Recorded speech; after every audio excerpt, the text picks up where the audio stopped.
మాట్లాడడం మొట్టమొదటగా ఒక మైనార్టీ వర్గానికి చెందిన నన్ను విశ్వాసంతో నమ్మి నాకు కందుకూరు అసెంబ్లీ నియోజకవర్గ కాంగ్రెస్ పార్టీ అభ్యర్థిగా ఎమ్మెల్యే అభ్యర్థిగా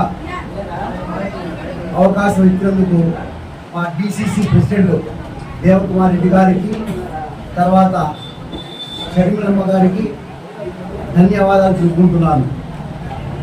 ఈ లోకల్గా అయినటువంటి నేను ఒక అవకాశం అని నాకు ఇస్తే ఇక్కడ ప్రజలు ఏ విధమైన లా అండ్ ఆర్డర్ గురించి ఇబ్బంది లేకుండా వాళ్ళకి అండగా నేను నిలబడతానని హామీ ఇస్తున్నా. పోలీసులు కేసులు కానివ్వండి, రెవెన్యూ సంబంధించిన విషయాలు కానివ్వండి, ఇతరత్ర అభ్యర్థుల విషయం కానివ్వండి, పూర్తిగా అన్ని వర్గాల వారికి నేను అండగా ఉంటానని అందరి తరఫున నేను హామీ ఇస్తున్నాను. నా తరఫున ప్రత్యేకించి నేను నా పాంప్లెట్లో కూడా చెప్పుకున్నాను. దాదాపు మన సోదరులు మన కందుకూరు నియోజకవర్గము ప్రకాశం జిల్లాలో ఉండేది. ప్రకాశం జిల్లాలో ఉండే మన హెడ్ క్వార్టర్ ఒంగోలు మనకెంతో హ్యాపీగా ఉండేది. ఇక్కడ నాన్ స్టాప్ ఎక్కితే ఓన్లీ 45 మినిట్స్ ఒక కురుపు తీస్తే ప్రకాశం భవనం ముందు దిగేవాళ్ళము.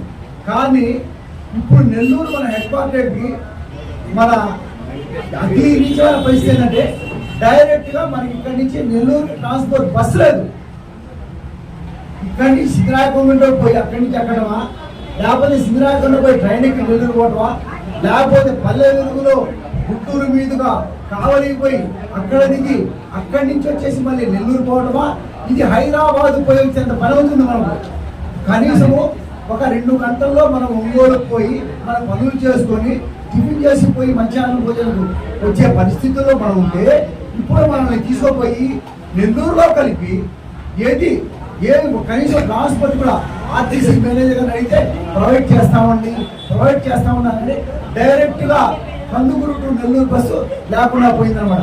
ఇటువంటి పరిస్థితులను దృష్టిలో పెట్టుకొని మీకు నేను అందరి తరఫున హామీ ఇస్తున్నాను. మీకు తెలుసు సంతనూతలపాడు నియోజకవర్గం వాస్తవంగా అది బాపట్ల పార్లమెంటరీ నియోజకవర్గం.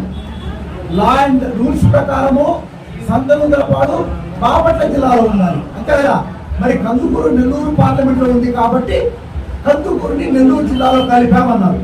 మరి అదేవిధంగా సంతనూతలపాడు ఏ పార్లమెంట్ నియోజకవర్గం ఉంది, అది బాపట్ల పార్లమెంట్ నియోజకవర్గం. కానీ ఎక్కడ పాదాన్ని బాపట్లోనే కాబట్టి, కానీ ఎక్కడుంది ప్రస్తుతం ప్రకాశం జిల్లాలోనే ఉంది.